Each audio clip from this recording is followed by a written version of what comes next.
How's it going, guys? It's Evan with Underhill Bonsai, and welcome back to another YouTube video series where we're continuing work on an old tree.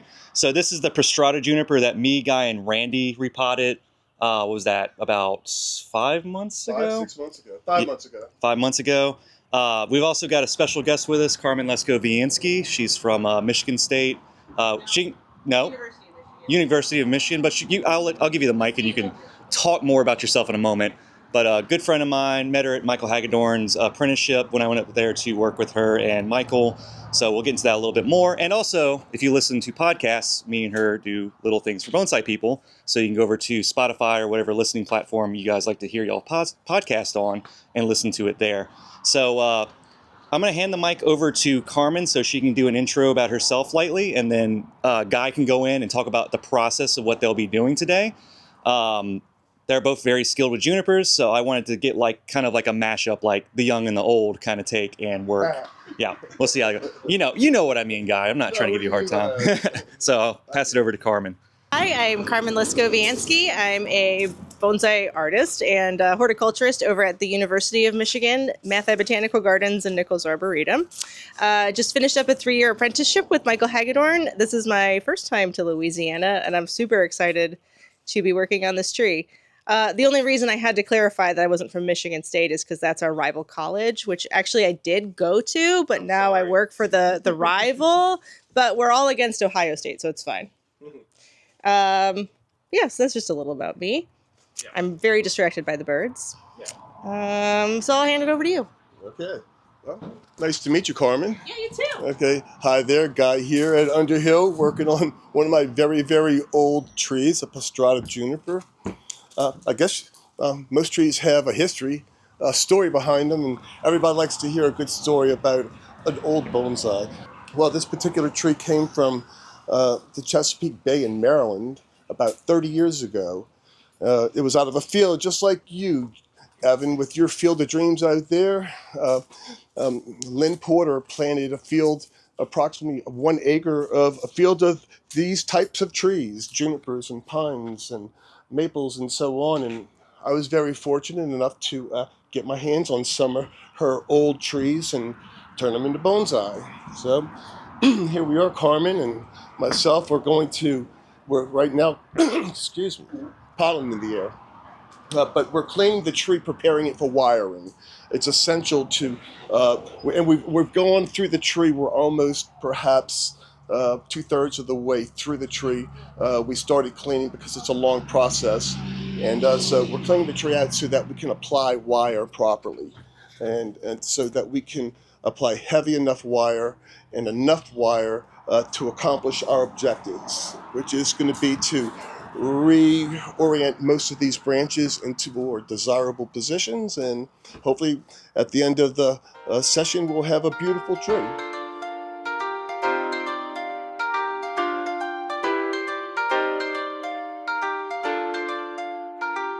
Do you want to talk a little bit about what wire we're using? Yeah, I mean, I prefer to use aluminum, annealed anodized aluminum, because one thing, I understand the whole passion for using copper wire. You can bend a bigger branch with smaller gauge wire.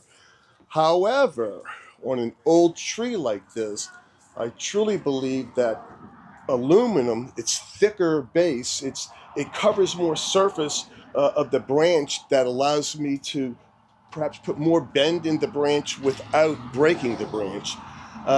So there's something about, a lot of people like to use aluminum. A lot of people it's a preference. It's not like the bonsai police are going to come out and get you and arrest you for using a wire that somebody else doesn't want to use. Yeah.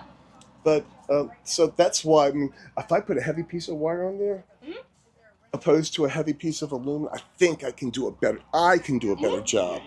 So you tell me why you like copper. I prefer using copper on conifers, mostly because I can use a smaller wire to get the same amount of bend. And at this point, I've just been working with it for so long, it's I'm just used to it. I'm happy with aluminum too. I use that on a lot of deciduous and azaleas in particular. Why though? I'm just curious. Oh, it's for two reasons. One, it's cheaper, and wire stays on deciduous and azaleas a lot shorter time period. So you have to essentially throw your wire away after a few weeks. And I would much prefer to throw away the cheap wire than the expensive wire. Copper is very expensive, but it will last for upwards of forever once you get it on your tree. So with conifers, typically you keep wire on for longer. And that's one of the reasons I like using copper. It blends in as it ages. And yeah, but it is a lot of preference. I've used both on everything. Well, we can compare notes at the end of the day if you'd like to do year and a half with copper. Oh, sure. No, we're not doing That's that. fun. Oh, dang. I thought that was super fun. No, it'll make more sense to do it all in one. Yeah. No, you can get the same effects using either one. It's just a matter of Yeah, what I you think you'll prefer. appreciate the aluminum and its thickness to help just keep the branches together. Yeah. This is a tree that has a lot of inclusive deadwood. Every branch has deadwood throughout the entire branch, and I think the more surface area covering the bends, backing the bends, I'm more comfortable with it. Just like you grew up with the copper. Yeah. I grew up with aluminum. Totally. So I got aluminum. Yep. We're using aluminum. Okay.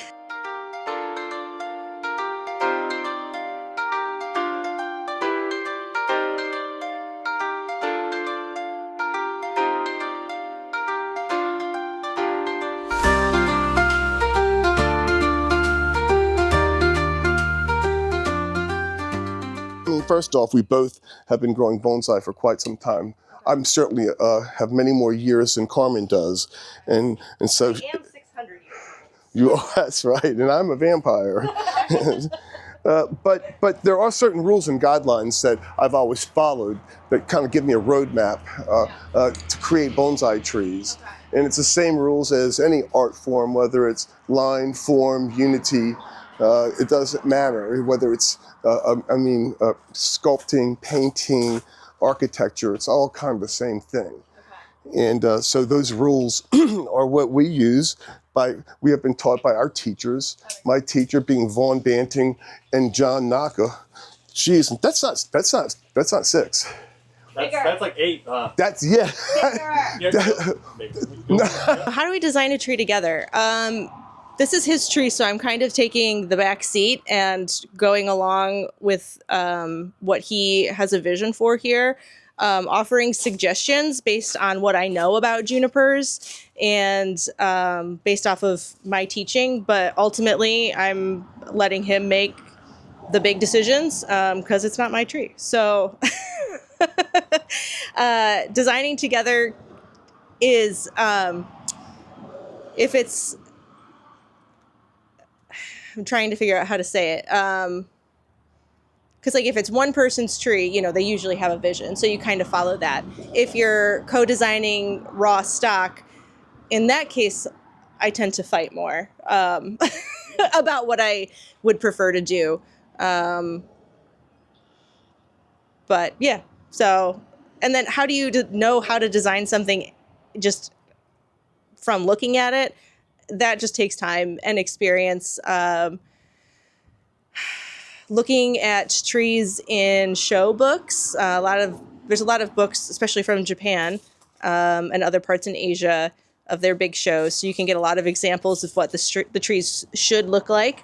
And then kind of based on what the tree offers you, if it has a direction it's already flowing, if it has a certain movement you want to show off, then you kind of arrange your branches to highlight those spaces using the rules, the techniques that everybody's kind of taught, the kind of baseline technique of how to do certain things, and then just applying those in a way that works with what you have. I've been out for a moment. Have you guys talked about general layout of branches yet or anything? We haven't talked too much. I don't think we're going to do any huge bends. It's kind of the wrong time of year for that. I would be very tempted to do some bigger bends on this tree were it the fall or the winter. But I think a lot of what we're going to do is just kind of organize what's here. we'll see if I can convince Guy to move anything a little bit further than maybe he anticipates. That'll be a nice surprise when he watches this video. Yeah. There's a few pieces that we have talked about in the past on this tree. And I had mentioned this to you earlier when we were talking. It was this branch here is interesting, but it does have, and he stated this several times, it has dead wood up in this pocket here.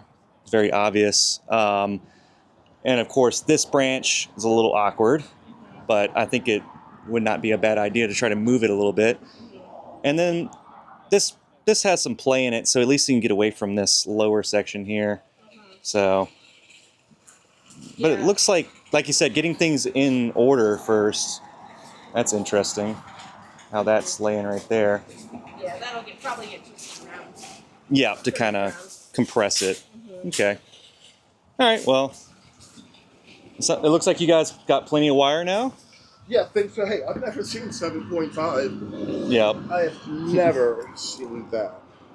I'm surprised you haven't seen it. Usually you use pretty big wire on your trees. Usually, 6 is usually my limit. That's Yeah. where I go with 6. And instead of using like a 7.5, I would use 2 6s side by side. Yeah. But this is fine. We got what we need. All right. A little more cleaning, and we'll be ready to start applying some wire. Yep. I'm itching the wire. Yes, indeed. Same here. I'm gonna leave you guys to it.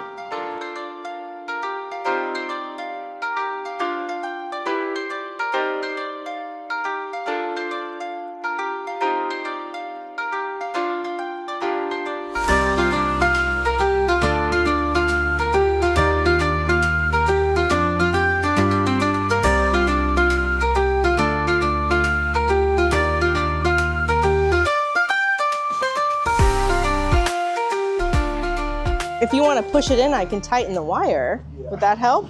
Yeah. All right. You want me to push? You got. You come over here. You know what? You might be able to get some. Let's see, if you get any of that back under there. Maybe not. I don't. Okay. I mean, there's a little bit Hang there. on. If I pull in, pull now in. you can try to. If you loosen it a little bit, I can put that. We've got something. There we go. Okay, that's better. Okay.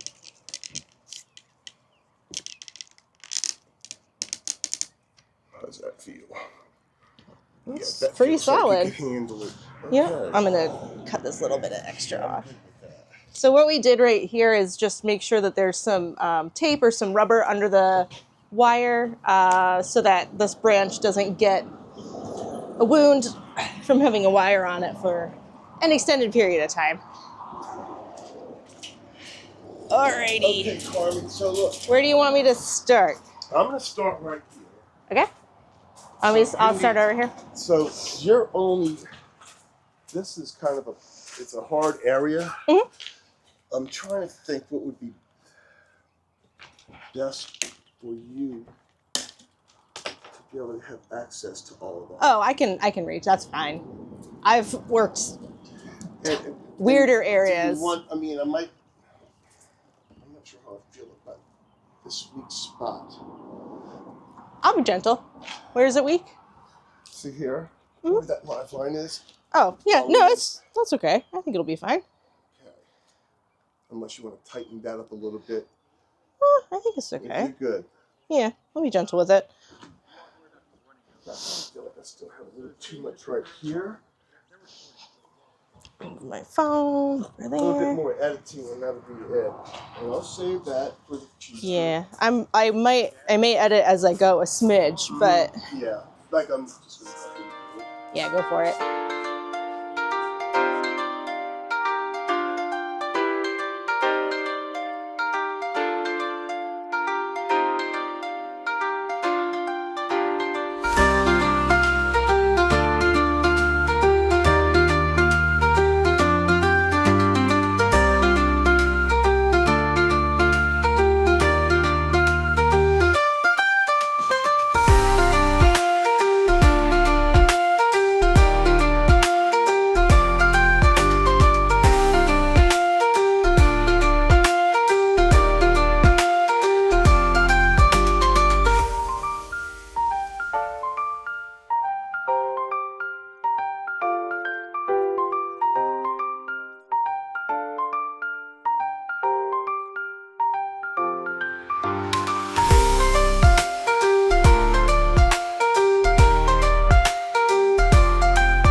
right size wire. That helps. Okay? Yeah. It's got to be big enough to bend the branch, not too big. And then, like, how long do you cut it? Well, you cut it long enough so you can get it all the way to the tip of the branch. You cut it short, then you cut it in a pickle there. And so, not too heavy, okay? Not too light. When it comes to bending the branch as well, you gotta bend it, put it where you want it, but don't bend it too much. You gotta stop bending it right before you hear it break. That's the ticket.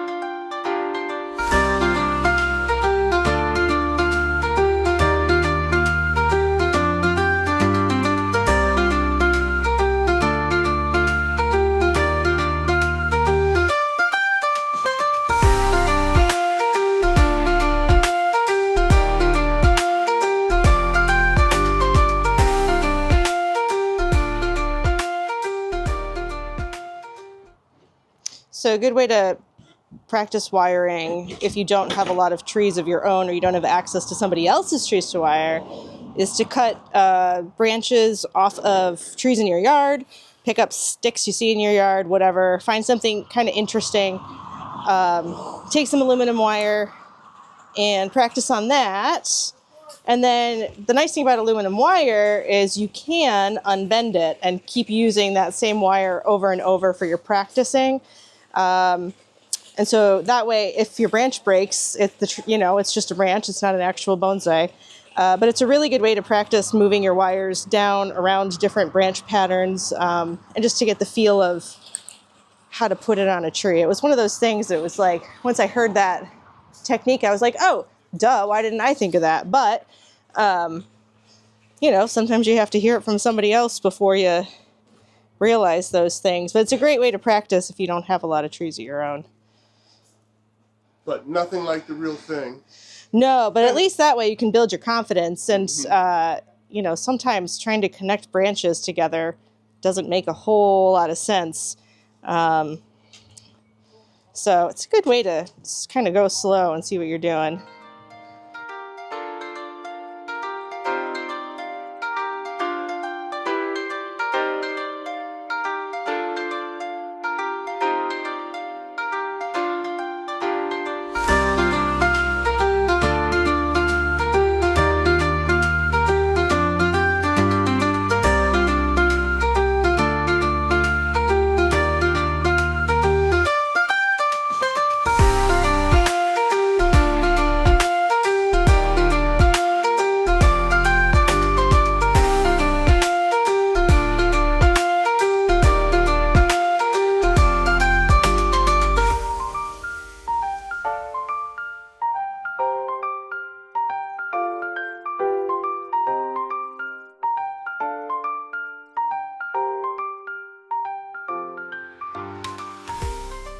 It's so nice to wire a really big bendy tree. I've been wiring a lot of azaleas lately that are very, very dense. They're big, but they're dense, and you got to be careful because you touch them the wrong way and they fall right apart. This, I can just, and it's great. But azaleas, they're one of the few trees I find that you can take an azalea and break a branch while bending it, and you can just scoop it out and it heals perfectly. It never lets you down. That's what I like about them. I patented an azalea. Really? Which one? Wakai Abisu. Wakai Abisu Sweet Lorraine. Really? For 17 years I had exclusivity. Oh my gosh. All over. Yeah. That's cool.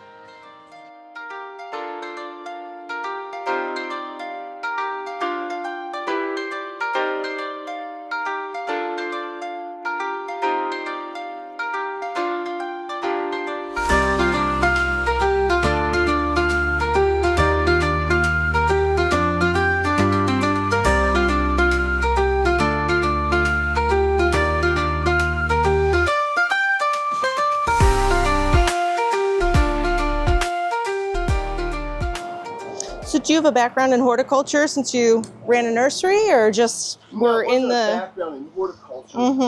My teacher, one of my teachers, Vaughn Banning, was Oh, that's right. Yeah. And so I was very fortunate to learn my horticulture from him. Nice. And also John Knocker was number 1 teachers, John and Vaughn.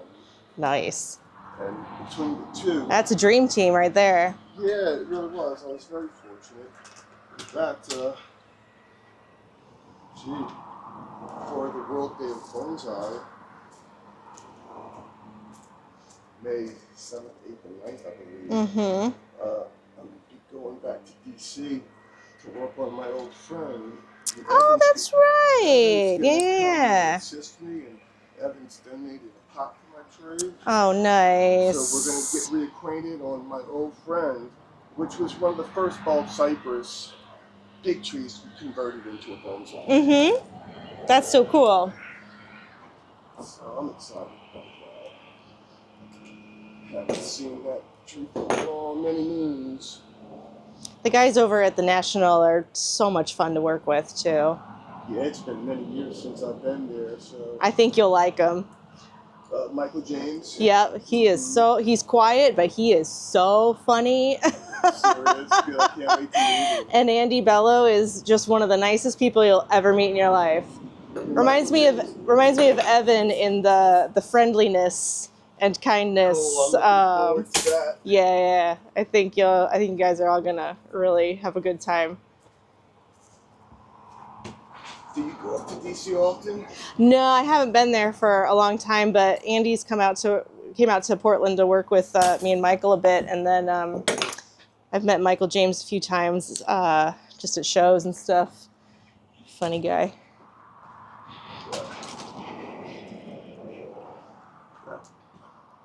Broke that? Yeah, so Carmen, if I like a branch or screw a branch up, I usually just cut it off, so I'm not worried, wondering what's going on with the tree. That's a couple weeks down the road. That's fair.